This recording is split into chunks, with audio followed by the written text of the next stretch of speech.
Okay, awesome. All right, we are live. Welcome everyone to another edition of Deconversion Stories. And today I have the absolute pleasure of chatting with a fellow who's known as the Apostate Prophet. His actual name is Ridvan. Is that how it's pronounced? Ridvan? Ridvan Admir? Yeah, that's very good, actually. Well, I did spend some time in the Middle East. I lived over there for like a couple of years. So really? Oh. Yeah. I was raised as a Jew, so I lived in Israel for a couple of years. Oh, I see. That makes sense. Yeah. Right. So, and it was great being over there, and it wasn't quite as shitty as it is now, because I don't support what the hell they're fucking doing to people over there, so I wouldn't even go back right now. It's crazy. Oh, complicated topic. It is. It absolutely is. But anyways, Ridvan, what I do here is I talk to people about their journeys away from their belief systems. So why don't you kind of take us back to the earliest memory you have when the quote-unquote dominoes started falling, and what led you out of your belief into becoming the, and I'm going to say it, the amazing advocate for non-belief and atheism that you are today. Thank you so much. I appreciate that. No problem. I don't know. It is a kind of a long story. I don't even know where to start really with that. But I guess it was. I was born into a very religious Muslim family, and I wasn't very religious my entire life. I was just kind of a believer, but I wasn't very knowledgeable. I wasn't. I didn't know everything about my faith. I just I would try my best to not offend my faith and to kind of be respectful with it. To be, Sure. Like to have hope in it and all that stuff, but I wasn't very knowledgeable in it. But at some point around 2009, 2010, I suddenly started getting this increasing interest in my religion, in Islam, and that happened after something significant happened, which is that my aunt, whom I loved very much, who was very close to me, was killed by her husband because she wanted a divorce, and she was kind of she was like a very close friend to me, although we had a huge age difference. And I guess that kind of prompted something in me, a desire to get closer to my religion, because she was also interested in Islam, although she was kind of a free-spirited person. She was a very liberal mind, a very liberal person, and but she was always interested in kind of the spiritual side of Islam, and she shared a lot of those things with me. So when she died, I kind of had this increasing interest, and I suddenly took this very radical turn in my life. And before that time, I was politically active, and I was going into very different directions politically, seen like in the directions of communism and all that stuff. And suddenly I switched from communism to Islamic, to political Islam, to Islamic radicalism, and I followed it for really. Yeah, and I practiced it, followed it, studied it day and night. I felt so emotional, so good about it. I really loved believing in that stuff, and loved when you talk radicalism, are you talking like you would possibly have become like a terrorist? No. Okay. Not in that sense. I would. I think people often make this thing. I mean, it's hard to really define what radicalism is in Islam. It is really hard to define what Islamic fundamentalism, what Islamic radicalism is. Like fundamentalist type sort of thing. The thing is, fundamentalism also carries different connotations within Islam. True. Fundamentalism implies that there are several different movements within Islam, and fundamentalism implies a traditionalist approach to Islam. And I wasn't part of that. I was more. I was part of a more spiritualistic, a more mysticist side of Islam. But I believed that that the only acceptable society is an Islamic society, that the only acceptable state is an Islamic state, that we need Islamic laws, Islamic rules, Islamic morals in society.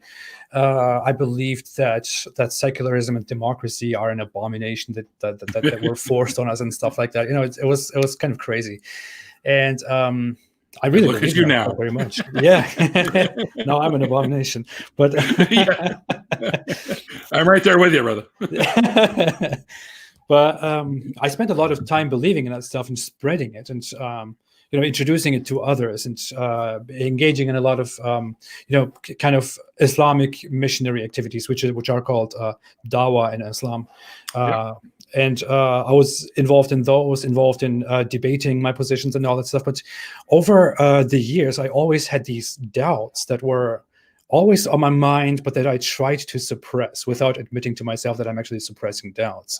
I was kind of, whenever they would come up, I would be like, okay, I just ignore that. That's not for me. And, I need to have faith and all that stuff. Right. And those were like questions that concerned the scientific statements of the Quran, for example, that are very extremely stupid, very embarrassing. Let's be very blunt about it, and other stuff like that. But at some point, I just couldn't suppress those things anymore. I went to the military. I went to a compulsory military service in Turkey.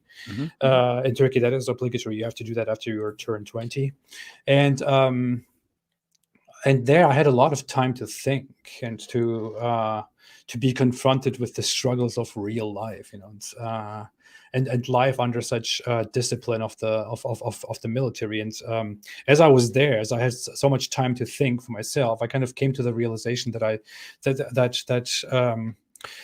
was constantly, as I was religious, I was constantly trying to force myself to believe in something and to forcibly suppress all the questions, all the skepticism, all the doubts that I had.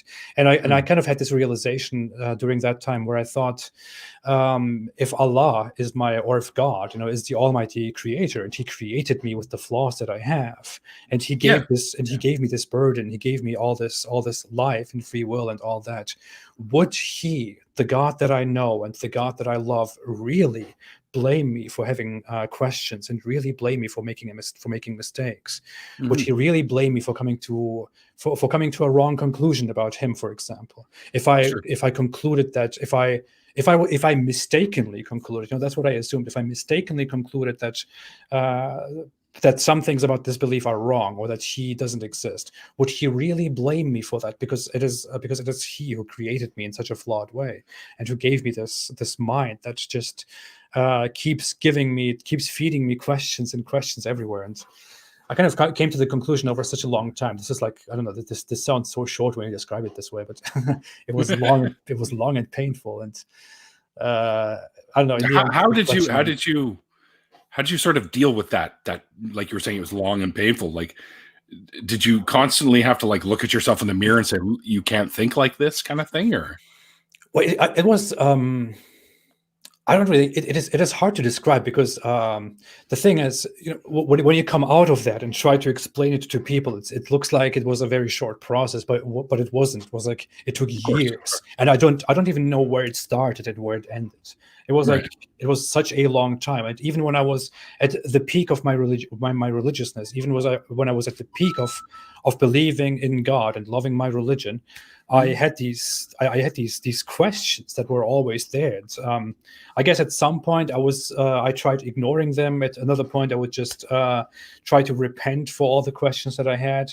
At another point, I spent more time thinking about it and then went on to repent. And at some points, I just logically concluded that these questions are completely normal and that Allah can't blame me for that. I think that was one of the most crucial insights that I had, which was that Allah gave me this mind, and Allah created my mind. And if my mind is this way, then why would Allah judge me? And did you ever think that He would actually eventually come to you sort of with answers to those questions? Well, I think we have there is this thing. There is a difference between Christian theology and Islamic theology, for example. In or if you want to go there with Jewish theology and Islamic theology. Islamic theology is very different in that in Islam you don't have this thing. You don't have this this experience, this connection that people in Christian or Jewish faith often describe, this connection with God, or this relationship with God. You don't really have that. That's big in Judaism, definitely. Yeah. In Islam, it's not really like that. In Islam, it is merely submission. In Islam, you don't have a direct connection, a direct relationship with Allah. You are just meant to obey his book and his prophet, and just believe and do your rituals, do your prayers, and do what it says, do what he says, and just and trust that. And if you have questions, you need to go and ask scholars. You can't just you can pray, but you can't directly ask and expect answers like that. So it's almost as if Muhammad is your direct line to God, right? So everything kind of funnels through him, through the scholars, I guess, or the imam. Yeah, I would say Islam literally means submission. That's what Islam literally stands for. And the Quran often describes how those who truly believe are those who don't ask questions, and who, when they hear something, just say, "I have heard and I have obeyed." So that is the main concept. That is the main sentiment of Islam. That's usually how Islamic theology goes. And when you have questions, you are people do this thing like they don't even direct you at the Quran. They don't even say go and read the Quran. That's a very unpopular opinion in Islam among Muslims, actually, to go and read the Quran by yourself. They say go and ask a scholar, go and ask an imam, go and ask this and that scholar, and they are supposed to clear your doubts. And that's what I did, actually, for quite a long time. And it was absolutely not helpful. It was anything but helpful. I thought these people have I didn't think in the moment these people have no clue what they're talking about, or these people know less than I do. That's not what I really thought. But but when I think back about it, I feel like I was trying to look for answers from people who really thought about these things much less than I thought about them, and there was no proper response there. Like, for example, one big thing that I remember sitting down and looking up on the internet a lot, looking for answers and asking questions, was when the Quran says that the sun sets in a muddy spring and that it goes somewhere at night, and the usual explanations to that were, well, it is metaphorical. The Quran actually describes it from this guy's perspective, not from the Quran's own perspective. But all those answers are just answers that simply satisfy people who are only looking for such basic answers that satisfy them, so that they don't have to think about it anymore, so that they don't have to question anymore. But I was confronted with the Quran verses, and I listened to their responses, and I think that no, that's not true. That doesn't make sense. I would love to settle for an answer that actually makes sense, but no, you're not really answering my question. So I guess that attitude kind of gave me the ticket out of that religion, and my ticket to eternal hellfire, where I will dwell forever.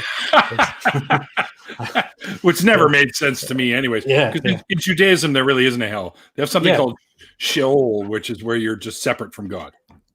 I actually looked into that whole stuff recently. I want to go into something different in the future, soon in the future, where I want to talk about the history or the story of Satan, or the history of hell, because I spent a lot of time thinking about the whole hell concept, because I think the concept of hell is what made me eventually think it is absolutely impossible that there is a God who expects you to to be saved through belief or anything like that. It doesn't make sense. It is logically impossible. It is not. You cannot unite that with the idea of an all-knowing, perfect, good God.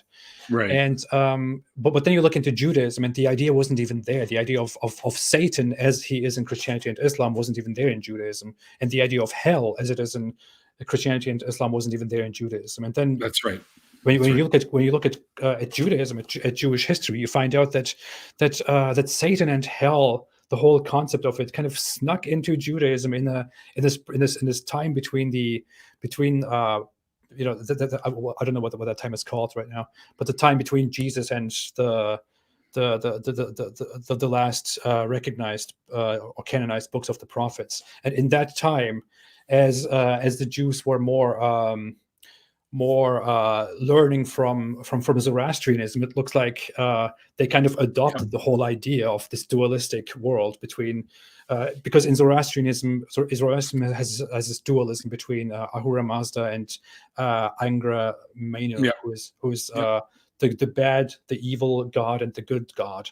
Yep. And it looks like among Jewish folk beliefs in that time, in that gap, people started believing also in a kind of in a kind of dualism where God is the good one, and then there must be also a bad one, like in Zoroastrianism, which is then Satan and hell. But that wasn't imported into Judaism, but that became an essential part of Christianity then. Yes. There's still, even today, like if you talk to any of my relatives, they're going to say, yeah, we don't really have a hell. Yeah. But the Satan thing, in Old Hebrew, there's a term called Hashatan, which means the adversary, basically. So he would have been the bad guy. And I guess they just took that phrase and turned it into a name. Yeah, it is. The phrase appears. It's in Numbers, I think, or Deuteronomy. It appears in Numbers, but I think somewhere in the Torah it appears, but it only appears as a thing, just as a concept. Like there is nothing is explained about it. But it's nobody specific.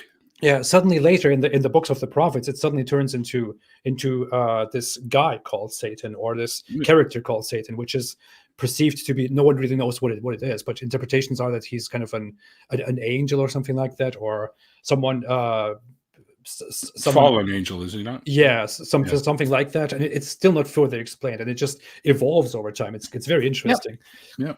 And then there is a difference between Christianity and Islam. In Christianity, Satan is a fallen angel who kind of serves as the lesser guy in this dualistic nature between God and between good and evil. And then in Islam, Satan is suddenly not a fallen angel. He's suddenly a jinn, which is a demon created from fire. So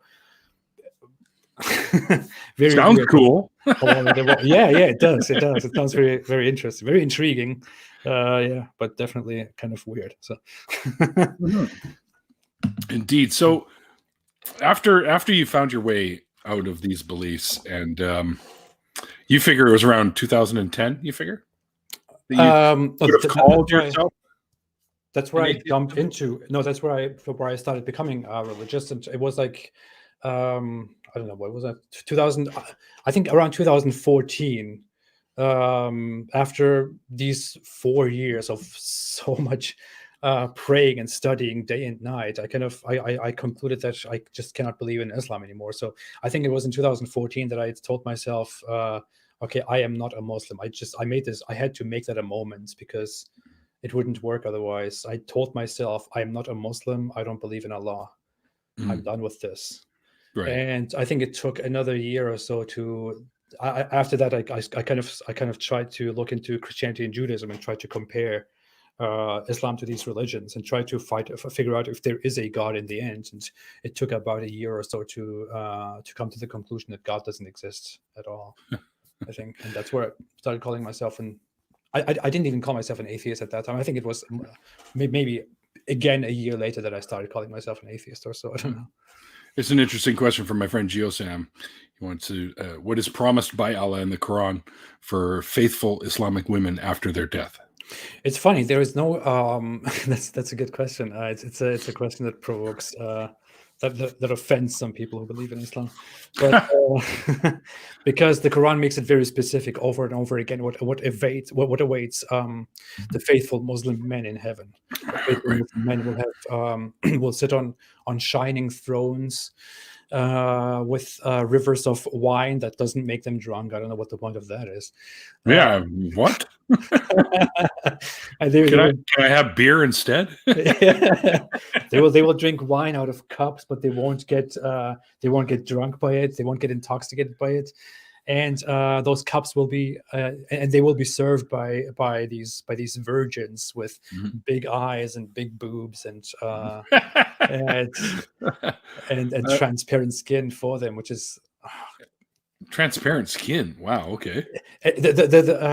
I mock that thought a lot, the whole transparent skin thing, but I think what it's supposed to describe is that their skin is so tender that it is like and so bright that it's almost transparent or something like that. That's some nonsense that Muhammad described to his primitive friends in the savage deserts of Arabia in the 7th century. So that's kind of how he possibly thought that people would follow his religion, because they would like to have sex with as many beautiful bright women as possible. Well, But yeah, when we come back to women, there is not really much that the Quran describes for women. Actually, the Quran never talks to women, except maybe right. for a few parts. It mostly talks about women, and it mostly talks to men and tells them what to tell their women, or it talks to men and tells them what to, how to treat their women and stuff like that. So it doesn't really directly promise anything for women specifically. Although there is this idea that the good-looking servant boys are promised in heaven, whom the Muslim woman would probably find some interest in. But that's kind of a weird idea. So it doesn't actually promise anything specifically to women. It just says you'll have a good time. You will be in this beautiful place, gardens and rivers of wine and all that good stuff. So rivers of wine that for some reason won't get you drunk. Won't get you drunk. We'll just drink it for no reason. Feels like a ripoff to me, but yeah. I mean, just go and drink vinegar. That's what you're supposed to do. That's what eventually happens to wine, anyways. Yeah. I mean, I got a bottle of wine here that was given to me, back in 98 or 2000. Anyway, it was bottled in 1898, so it was found in a cask, I guess from some monks, and then they bottled it shortly after. So it was actually casked in 1898, but they didn't bottle it until years later after they found them. And I'm sure I haven't kept it properly. I'm sure it's vinegar by now. Yeah, but it's just that it's really, really old Chilean wine. So that's nice. So yeah, and it's probably worth fuck all. So I can't even find it on the internet, so I don't even. But anyway, yeah. So how did all of this? Like, how did your family handle all of this when you? Or do they even know? Like, it was it took a while for them to find out because I don't know how I have no idea why it took this long. But until recently, they only found out in October or so, a few months ago. Yeah, like half a year ago. Is it half a year ago? Wow, what the hell? Anyways, so that's when they found out that I left Islam and that I publicly criticize Islam now. Before that, I didn't want to tell them anything because I thought there's just I don't know. I kind of didn't feel ready to tell them about it because I didn't want to upset my mother, who I thought wouldn't be really good at handling stuff like that. Because to Muslims, it is very different when you stop believing in the faith, because as a Muslim, Islam is not just your belief. It is not just your relationship with God. It's not just something that your afterlife depends on. It's a way of life. Yeah. It is more than that. It is your political identity in the world. It is It is what you identify as. It is what identifies what connects you with your parents. If you leave Islam, if you stop believing in Islam, if you question Islam, that means you have not only left your belief behind and given up on God. It also means you have betrayed your nation, you have betrayed your family, betrayed your siblings and your parents, betrayed your future children, betrayed generations of your ancestors, and it is very crazy, And I don't know. It was just I didn't tell them, but in the end, and the thing is, I thought, if it was just not believing, there would be, I could tell them that, but it's not just that. I also have to go ahead and explain to them that I'm doing this big crusade against Islam on the internet now. So, I'm a YouTube sensation, Mom. Yeah. And what I do is ridicule, belief systems. Yeah. That was. I didn't really know how to handle that, how to do that. So I went to visit them, and eventually when I arrived, I found out that just one day before I arrived and before I was about to tell them, someone apparently told them. And I thought, what they must have found you. Yeah. I thought, what the hell? It was just so long I was there. I was online. I didn't see anything. And then I decided to go there and to let them know, and they just found out one day before I arrived. So wow. Yeah, it was crazy. So, but was it a friend of yours that told them, or a relative? I still don't know. I don't know who told them. I don't know who let them know. They wouldn't tell you? No, they wouldn't. They said it doesn't matter, and I didn't want to dig further into that. Fair enough. Yeah, and they didn't take it very well. But I kind of explained to them why the thing is, my parents know exactly. My mother knows exactly how much I cared about Islam and how much I liked studying Islam, how much I knew about it. She used to praise me about that always when I was religious. So she couldn't possibly sit down and accuse me of being of doing this out of ignorance, of not understanding something, and of correcting me, of being, of offering me some correction or anything like that.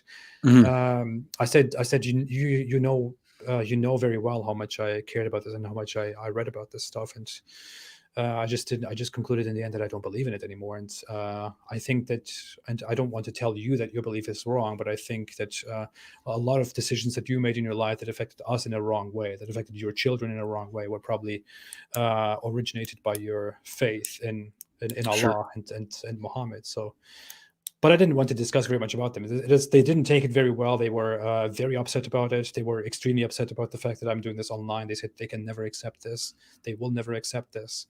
But in the end, I guess, we kind of concluded that we forgive each other, and I know now we just have an okay relationship. I mean, they're still my parents, and they didn't kill me. Well, They didn't kill me. they'll always be. Yeah, which is good.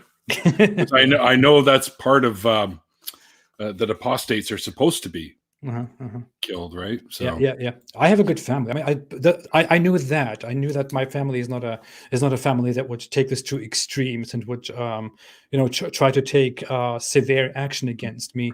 All they would do is just to express their disappointment and all that, and probably change their relationship with me a little bit. But I'm lucky. There are a lot of people out there. There are a lot of ex-Muslims out there who simply just the only thing they have done is not even to go out like me and to speak about it. The only thing they have done is just to stop believing.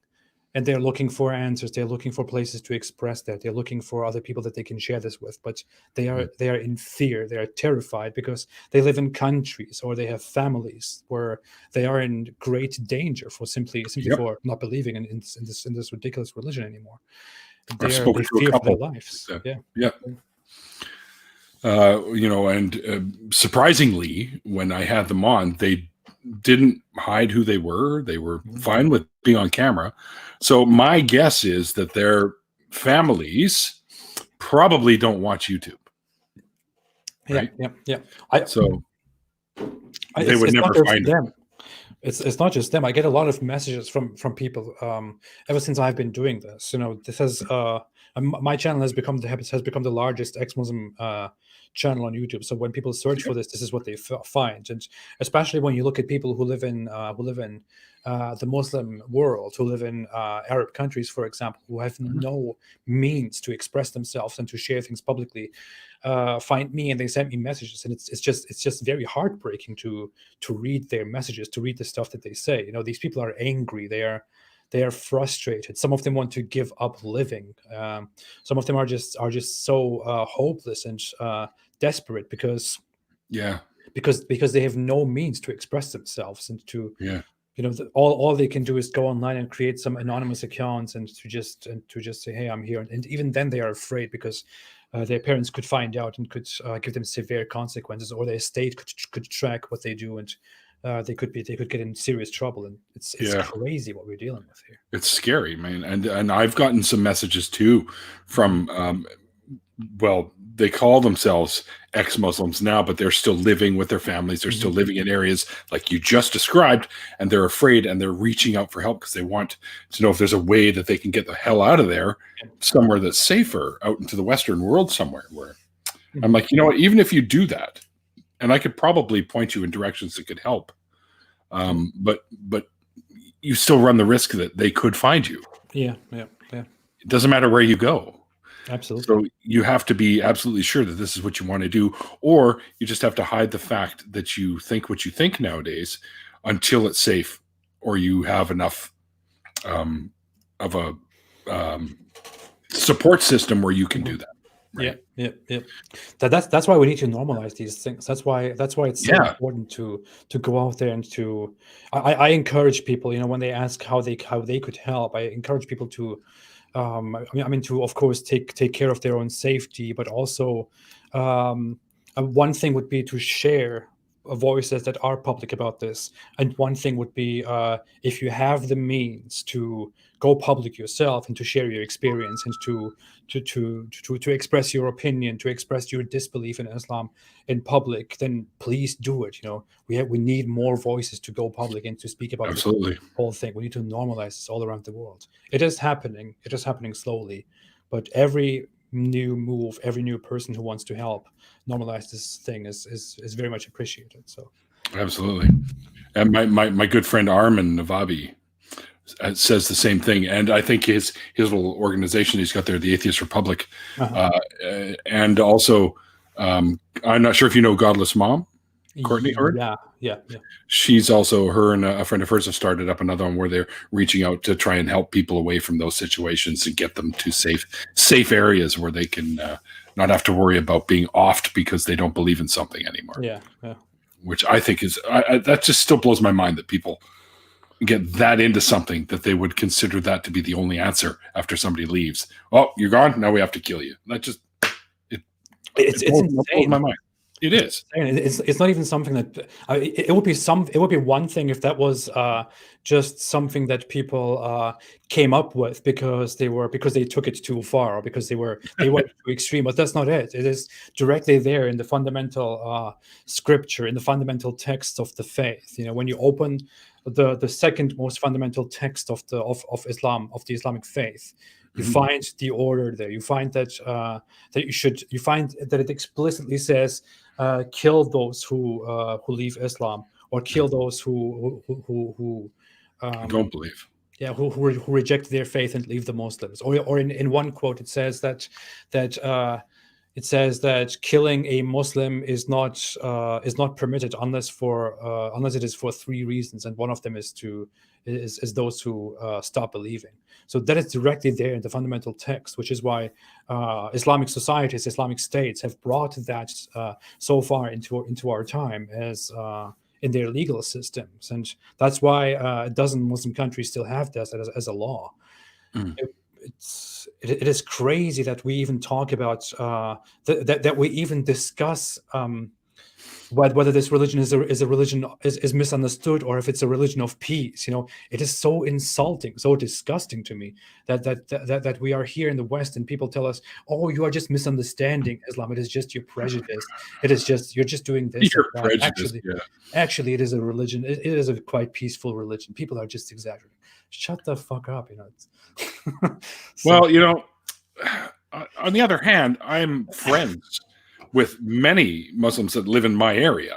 I live literally about 50 minutes away from the nearest mosque that they have here, and I'll be honest, most of them are great people. They're good people, but they're westernized, I guess you could say. Yeah. So I would say I haven't talked about this in quite a while, but I think Muslims in North America are the most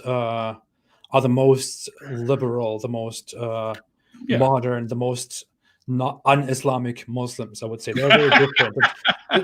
The thing is, when you go into internal discussions between Muslims online, you even see this thing like that this American Muslim is becoming kind of this thing like. This thing that the other Muslims don't like. They think the American Muslims are these privileged people who are too much into their whole liberal stuff, and who are trying to and who are bringing shame and distortion to Islam. That's kind of what conversations look like, because you have Muslim voices in America that talk about how we should tolerate LGBT people and stuff like that, and that's like that is completely unacceptable if you just cross the ocean and go to the UK, where people who think that LGBT is morally acceptable is 0% of the Muslim population. Right. That is. I remember maybe a year or so ago, there was a release of a video of, it was in some country, I think it was Saudi Arabia, possibly, or Iran, but they were throwing homosexuals off the roof. Is that like a common thing? It is. It's kind of a controversial, complicated topic. It is. Killing homosexuals is that is completely Islamic. Islam prescribes that you should kill people, that you should execute people who are caught or who are found to commit homosexual intercourse. That's Okay. how the Islamic law goes. Which is why some Muslims will come out and say, "Oh, you are lying. You're actually misleading this thing because it doesn't apply just to being homosexual. It only applies to having homosexual sex." Well, great, thank you. What a huge difference. But there are matters, there are discussions on how to punish people who are caught or who admit to having committed homosexual intercourse, and one of those punishments is to throw them off a high building or to throw them off a high place. Okay. Which is a very absurd idea of executing people, and I don't, you can even have absurd ideas on how to execute people, and that is just one of them. Yeah, I mean, what if you're not dead right away? That's going to be it's crazy. But others still discuss this whole thing. You could also stone them, or you could hang them. Yeah, and that's I can't even believe we're talking about this like it was something totally. I wonder if they give them a choice. Do you want to be stoned or hung or thrown off the roof? Or I doubt it. As far as I've looked into, as far as I've looked into Islamic scholarly debates and discussions, it was kind of a thing. It was like this scholar or this school says the execution must be done in this way, and that's how it is done. Or this school says it must be done this way, and that's how it is done. I think it depends very much on just who rules. Doorknob Head, my friend, makes an interesting point here. Tolerate them, don't accept them fully and unequivocally, but just tolerate them. You have to really realize when among Muslims, it is a very it is a very huge issue, a very very problematic issue to bring up homosexuality, let alone going into the whole other letters of the LGBT issue. So homosexuality is a very problematic thing. If you just talk about the concept, and if you talk about possibly understanding them, even in the most secular Muslim environment, in the most secular Muslim country, you will be shut down with such disgust in people's faces and in people's words. Wow. So it is really a very problematic issue. I mean, people might think that is a problem among Christians in America, but they clearly haven't experienced how it looks in the Muslim world. It is a really bad issue. I mean, I think that is one of the most problematic things to talk about when we come to certain individual freedoms. So if people could only start tolerating that, we would already maybe get somewhere. But not even that has began. So. Well, I know in the Christian doctrine, it also says that they're an abomination and they should be killed as well, but it doesn't give any specifics on how to. Just well, it is not like Christian God law. was lazy. Yeah. I don't care how you do it; just get rid of them. I wouldn't say this. I wouldn't say Christianity tells people to kill them, because Christianity doesn't inherently have a death penalty. But Christianity bases itself on the Old Testament, which goes there. So yes, it does. Yeah, very much so. Yeah, I grew up with that one. You know. Oh yeah, and I find one of the funniest things is it's right now is for the Jewish people. It's Passover. We're kind of in the middle of it right now, and of course, nobody's getting together for dinner, which really kind of bummed me out because that's like the best food ever, man. But anyway, like I always want a big bowl of matzo ball soup, But I remember the last time I did this, since I told everyone that I was atheist, I said, "You guys realize that this whole story never happened, right?" How does that go? I don't, and they're all looking at me like, "What do you mean?" I go, "There's absolutely, if this story had happened, there'd be records of it. There'd be tons of, shit in the Red Sea that they could find. but it's not there. Nothing is there. So and it wouldn't take 40 fucking years to get from where they were into Israel. Like some guys did that trek and it took them 11 days or something. And that's what taking their time. So I guess the idea is that they were, dragged around and went here and there, and God wanted to extend that because, but isn't he not the author of confusion? That's it's all like, it's fucked up. And my sister she's giving me these looks the whole time because I'm reading in the Haggadah. I'm on the Jews and blah, blah, blah, and the Israelites and yada, yada, and the 10 plagues and blah, blah. And I'm just like rolling my eyes, and she's looking at me like, stop that.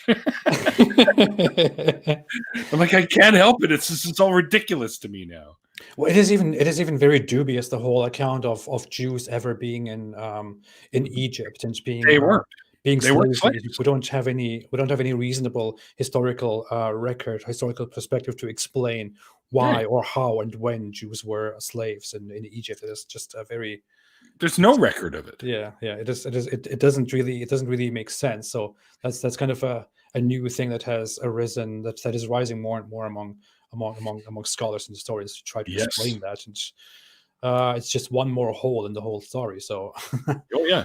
They have uncovered an area outside of one of the pyramids, I believe, where there were like little domiciles that were built, like usually about 3 or 4 in a row, and then in between them they had these what they figure were stills for making beers and ales and stuff. Mm-hmm. And what they're gathering from all the stuff that they're finding is that they weren't slaves. They were actually, it was almost as if, how you're drafted to go to war. Well, if you become of age, you're drafted to do work for the pharaoh.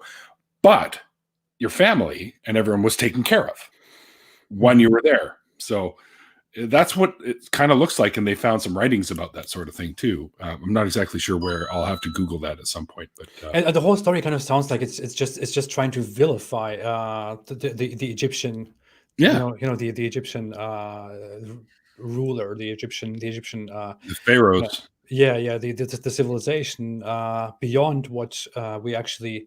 It doesn't unite very well with what we find when we actually look at exactly what Egyptologists find, and it doesn't really combine very well.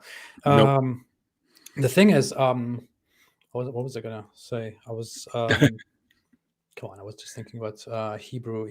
Oh, I think that the Hebrew people, I think that that this civilization was incredibly smart. I think they were very intelligent.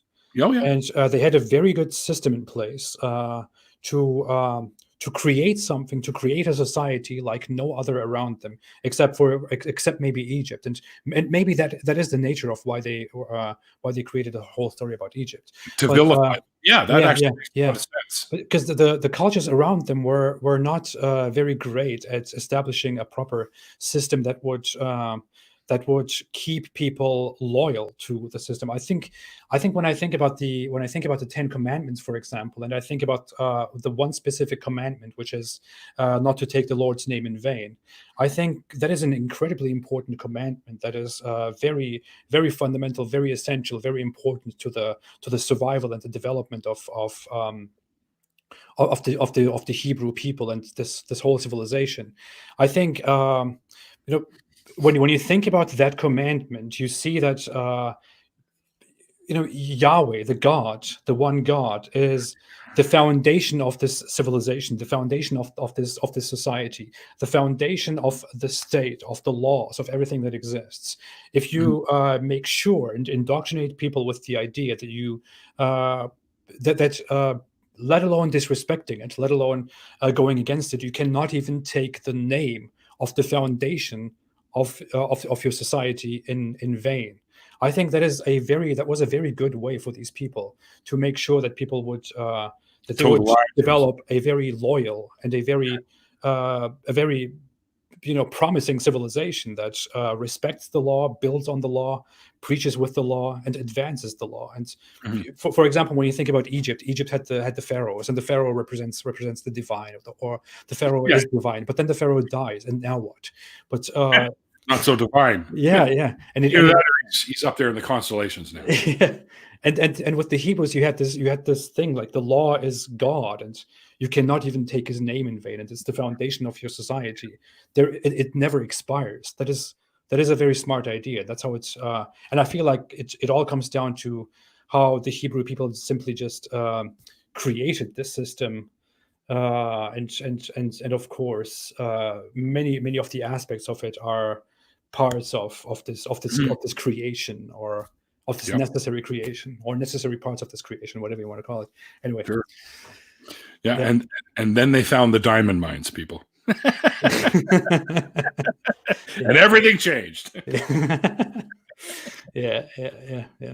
It's crazy. I've been to those. I've been to that down in Netanya, the Netanya diamond mines. So that place is insane.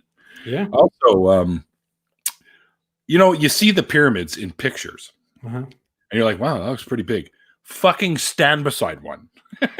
I know you can't really get really close nowadays, but I was there in the 80s. It was like 82, 83. And we were in Cairo, and I'm looking up at these behemoth pyramids, and I'm like, right away you're thinking, how the fuck did they do this? I know, that's crazy. You're like, holy shit, these things are huge. Like, it's taller than me. I'm like, oh my goodness, how do they do these? I had these times where I would when I would smoke marijuana and have some experience. I cannot say that, I know, but I don't know what you're talking. Oh shit! Whoa. No, whenever I cannot consume that anymore, because it's I have problems that which don't combine very well with that, so I'm not doing that anymore. But whenever I would do that, I think I often had this thing, like I would sit down, and one of the biggest things that I would obsess with was Egyptian civilization. I thought, what the hell, man? So fascinating. What the hell? And I looked into stories that we find, and into jokes that we could decipher, like humor, Egyptian humor, ancient Egyptian humor that we could decipher, and I would try reading them, and I'd be like, this is fascinating, well, there were jokes apparently. Apparently, some of the hieroglyphs that they found were actually jokes, like jokes, which is blows me away. Humor. Yeah, it's incredible, right? You think that it's very serious. It has a lot of cultural importance. You want to go and find out what kind of big important thing this represents, and then you find out that it's a joke. They're telling a joke about how this woman was cleaning the sheets, and then she fell over and hurt her head, and people kind of found that funny, and they just wrote it down as a joke, and that's what Egyptologists study, which is very funny. So I think slapstick humor is the oldest humor on the planet, to be honest. Yeah. That's what it looks like. Someone else's pain always makes you laugh, right? Yeah. That's why for so long we used to like things like the Three Stooges. Yeah. It is fun, laughing at the expense of others or yourself. Well, we got about 10 minutes left, Ridvan. So why don't we talk about your channel? Oh yeah, sure. Why don't we say, like, what can we expect coming up in the next little while? By the way, guys, if you haven't been to his channel, which I highly doubt, because he's got like 200,000 billion fucking subscribers. So, okay, maybe I'm exaggerating. Yeah, but he's got fantastic content. Like, often you're one of the ones that I've listened to almost every other day when I'm at work. I'll throw on something that you've had a discussion with somebody about, or stuff like that, because I find it fascinating, to be honest. So. What can we expect coming up? Have you got any like big name interviews coming up, or? Well, thank you first off so much for the compliment. But oh hell yeah! I don't know. I'm kind of I'm kind of in a phase right now where since last year I haven't been very productive with the channel, but I've kind of tried to keep it up and try to post something good every now and then. Right now, I'm at the stage where I'm trying to have more conversations with people, to appear on other people's channels, or to invite people over to my channel. Hey, I'm game if you know. And I'm preparing some different projects. I kind of want to go into different directions at around these times. I don't know. It's kind of I'm focusing on Islam, and I'm focusing on criticizing Islam and questioning Islam, and I want to keep doing that. Like people ask me about different things, but I just want to stay loyal to the one mission that I started the channel with, because I think I appreciate that. I still appreciate important. doing that, and I want to keep doing that because I think this is kind of lacking. Like there are people who talk, who go online and who talk about Islam, but then they also talk about secular humanism, about Christianity, about atheism, and this and that, and it kind of, I don't want to put my own perspective too much into it, and I just want to focus on Islam itself, not on what I also think about this other religion and what I also believe, and but recently I just feel so much like I would like to talk about some different things. Like I would like to talk about morality and psychology and the psychology of religion and religious beliefs and stuff like that. So I'm kind of hanging at this one spot where I don't really know what I want to do next. But I have a lot of projects that I think I will continue, and some of them will be very much about the theological aspects of Islam. I want to go further, deeper into how Islam theologically doesn't make any sense. For example, I'm preparing a huge video on why you cannot both have free will, but the Quran also says that it is Allah who decides whether you believe or not, and then you also and then you also believe that you will be rewarded and punished in hell, and then you also believe that Allah already decided whether you will be punished or not before He even created you. So I want to talk further about these things, but I'm going on with that kind of stuff. I will return to being constantly productive again as soon as I can.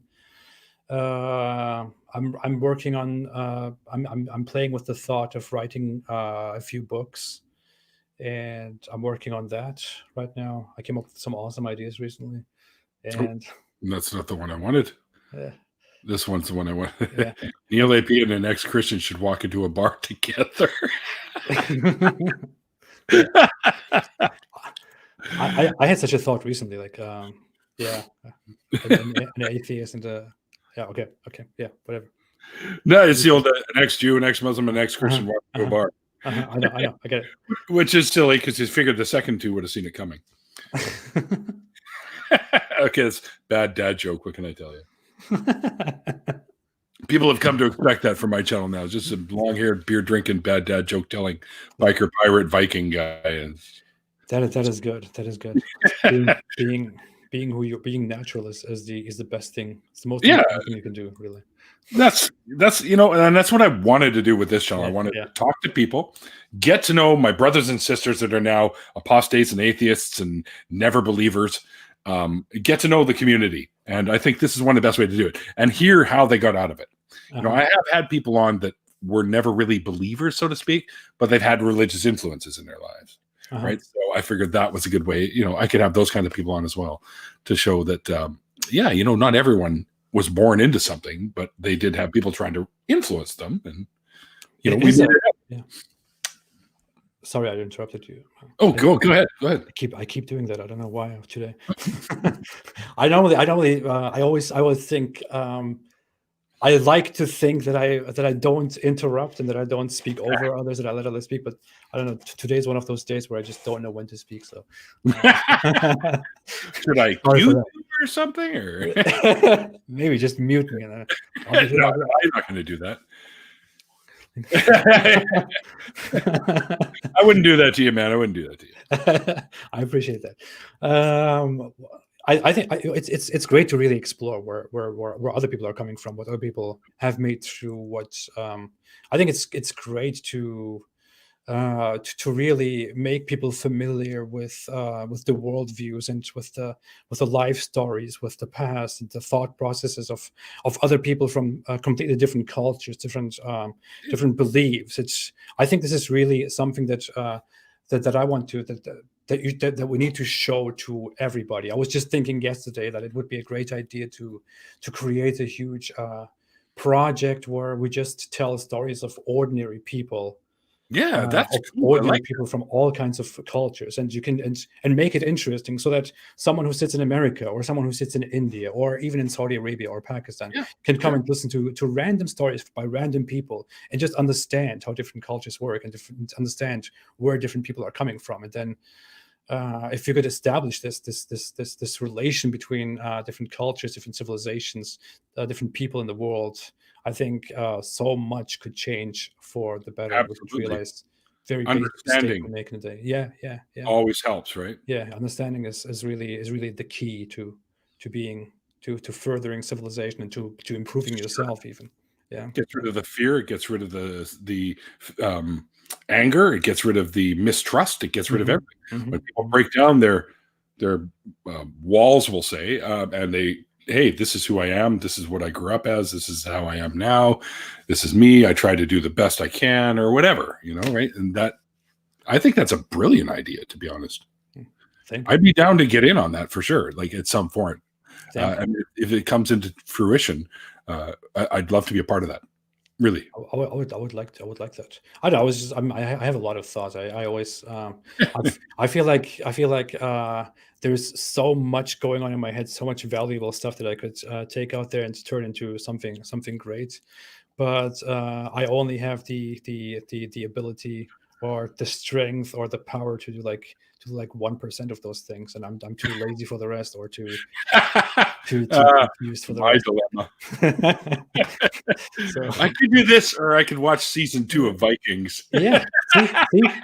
And one of those is just more compelling, which is Vikings. So yeah, my friends have been bugging me to watch that, and I just started watching it the other day. That one and another one they want me to watch because they say you look the part is what the biker one. Biker. Yeah, the biker one. Fuck. With the bikers that had the Katie Seagal from Married with Children's in it, and I have no idea. Sons of Anarchy. Anarchy. Oh yeah. Never seen that. Yeah, apparently it's really good as well. And as a matter of fact, I have this great picture of me and Aaron Ross standing together. And they saw the picture and they said, "Jesus, you guys are like sons of atheism." So, I said, I'm going to make shirts like that and get one done for Aaron too. That could be a new thing. That could be a new show. And Sons of Atheism. Yeah. It could be a parody of Sons of Anarchy. I don't know. So, yeah.